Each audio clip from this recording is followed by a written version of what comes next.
Welcome everyone to the conclusion. Thanks for sticking with me this long. We've been over a lot of information in this series, covering a significant span of time and a number of topics, and I think there are a few key concepts to take away from all of this. Firstly, the legitimacy of comics as an art form. After everything we've discussed, it may seem a bit redundant to come back to this. At this point, shouldn't it be clear that comics are simply another medium, another potential form for stories to take shape? But comics are still undeniably associated with their legacy of cheap dime store entertainment, as the kind of childish stories that rot your brain. That's a perspective that's slowly changing, in part because of scholars have made an effort to incorporate comics and the artistry it requires into their curriculum. This process with comics is a cycle seen over and over again, in which storytellers innovate, a new medium gains popularity, and then the critical world is resistant to accepting it. Film went through a similar struggle that comics have done, dealing with comparable moral panic over its negative influence and a period of self-censorship. But while some blockbuster movies are still branded as entertainment, film as a whole has gained some measure of legitimacy as a recognized art form, in part through legislation, partially from reviewers and programs that specialize in the study of film, and partially from the films themselves. For comics, we've seen essentially two different paths to try and gain legitimacy and recognition. One, over the years, traditional science fiction and fantasy comic books have matured their storylines, shaking the restrictions of the Comics Code Authority and speaking to a larger, more adult audience. Then comic publishers worked to expand their sci-fi fantasy properties by branching out into other mediums, from film adaptations to written novel spin-offs. These other mediums increase the reach of comic book stories and characters, introducing them to audiences that may otherwise have never known them. The sheer popularity of Marvel movies, the way that superhero stories have dominated the box office and our current pop culture, is evidence of how successfully comic book stories have become mainstream. However, mainstream popularity doesn't guarantee legitimacy as art, and despite the success of breaking into the public consciousness, comic book film adaptations are often considered entertainment first. And two, graphic novels have worked to differentiate themselves from the comic book stigma, almost rebranding by claiming the term novel. In practice, graphic novels are just a long-form narrative not that different from the trade paperback comic collections. But along with the name change, graphic novels tend towards more serious, realistic fiction and non-fiction topics, or at least the ones winning awards do. For all the victories that graphic novels like Maus and March have won for the medium, they're still often considered outliers, as if popular genre fiction, like sci-fi and fantasy, is somehow lesser, a shameful origin. Art Spiegelman, author of Maus and a cartoonist who got his start in underground comics, maintains that a graphic novel is just a big comic book that needed a bookmark, emphasizing that there's really no difference in value or literary merit. But even in Will Eisner's biography, A Dreamer's Life in Comics, graphic novels are defined as book-length works of sequential art expanded in scope beyond science fiction and fantasy to include biography, memoir, history, and other types of nonfiction. This false dichotomy that divides comics into two camps, comic books or graphic novels, popular fiction or literary fiction, entertainment or art, only serves to devalue the medium as a whole, indicating that certain stories can only look a certain way, that comic books truly are a lesser art form. It forces us to consider how we determine literary and artistic merit, to think about why entertainment is conceptualized separately from, and even in opposition to art, and ultimately it forces us to question whether the fight for legitimacy is worth it if it means we have to abandon or disparage our roots. Another key concept that we've examined here is how the comics industry serves as a microcosm for the greater media trends that we're seeing today. From transmedia convergence to media consolidation to a global market, comics aren't an entirely separate industry.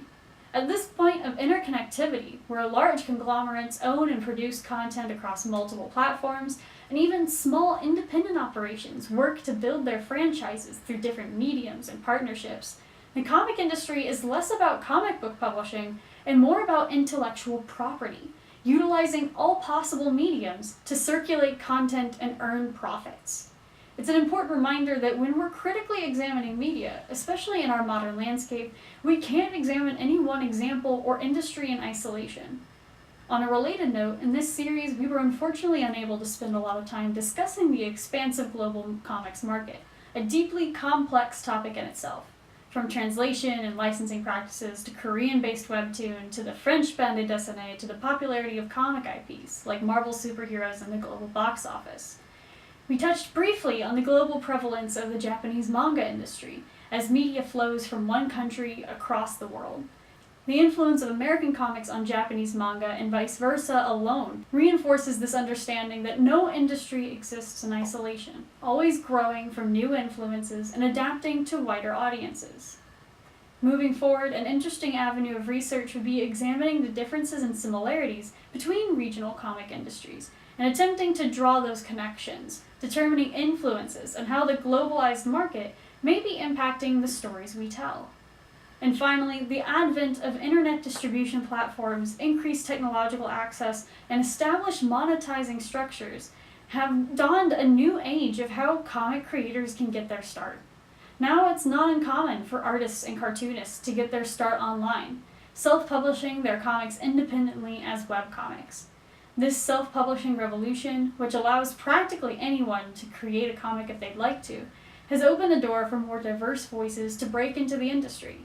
Previously, for all that publishers do to promote and distribute their products, publishing companies also served as gatekeepers, deciding which stories and which creators deserved to be distributed.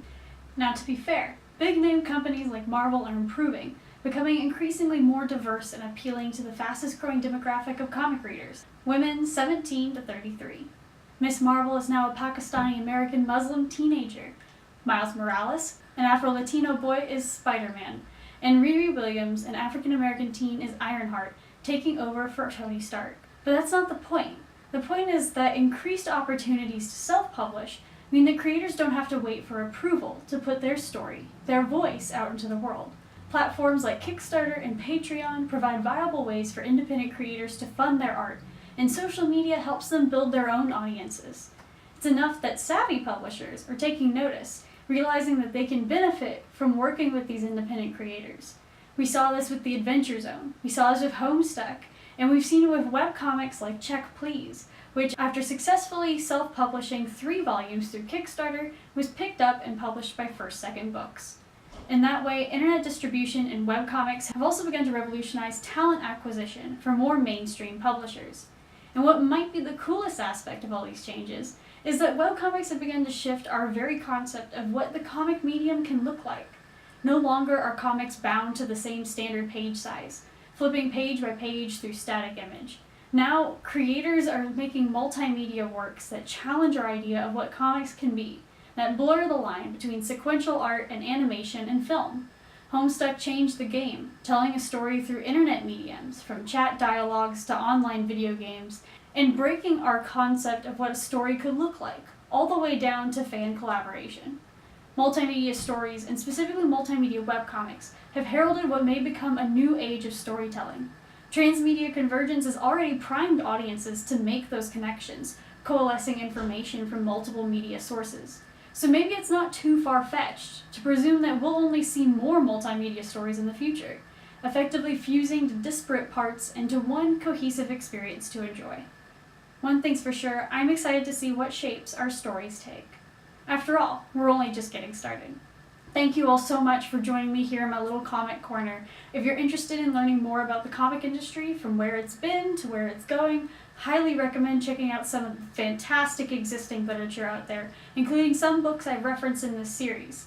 That includes Understanding Comics and Reinventing Comics by Scott McCloud, Comics and Sequential Art and Graphic Storytelling and Visual Narrative by Will Eisner, Convergence Culture by Henry Jenkins, Unflattening by Nick Susanis, Economics of Digital Comics by Todd W. Allen, The 10-Cent Plague by David Hajdu, The Great Comic Book Heroes by Jules Pfeiffer, and The Comic Book History of Comics by Fred Van Lente and Ryan Dunleavy.